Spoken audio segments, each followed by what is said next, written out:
Nous sommes retrouvés cet après-midi à l'effet d'étudier et de réagir sur le courrier qui nous a été adressé par Monsieur le ministre de la Justice, qui est le président du cadre de dialogue et qui nous invite donc à participer à l'ouverture de cette concertation qu'il envisage pour le mardi 16 juin prochain. Nous avons examiné le courrier.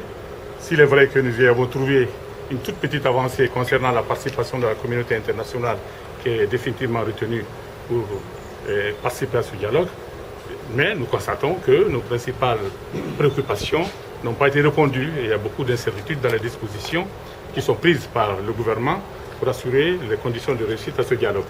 D'abord, nous avons juste appris du ministre de la Justice qu'il a adressé un courrier à la CENI pour lui demander le gel momentané des activités électorales liées notamment au communal. Nous avons vu annexer à sa lettre un courrier qu'il a adressé lui-même au président de la CENI à cet effet.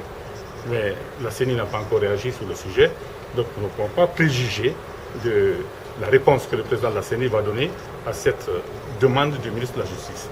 D'autre part, certains soucis que nous avions évoqués et que nous avions partagés avec la délégation gouvernementale qui a rencontré l'opposition dans le cadre de la préparation de ce dialogue, nous n'avons pas retrouvé ces préoccupations dans le courrier.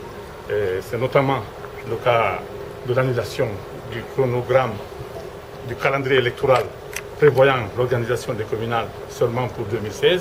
Et d'autre part, c'était le problème de la libération de nos manifestants qui sont incarcérés, certains sans jugement, d'autres après des procès expéditifs. Ils ont été condamnés à de lourdes peines privatives de liberté. Et nous avions évoqué ce sujet avec le ministre de la Justice qui s'était engagé à se pencher sur cette question très importante pour nous. Donc nous allons aller dès demain, s'il est de retour de mission, vers le ministre de la Justice pour obtenir des clarifications sur ces questions essentielles. Et donc, au jour d'aujourd'hui, nous ne pouvons pas répondre à la question de savoir si nous allons participer le mardi 16 à l'ouverture du dialogue.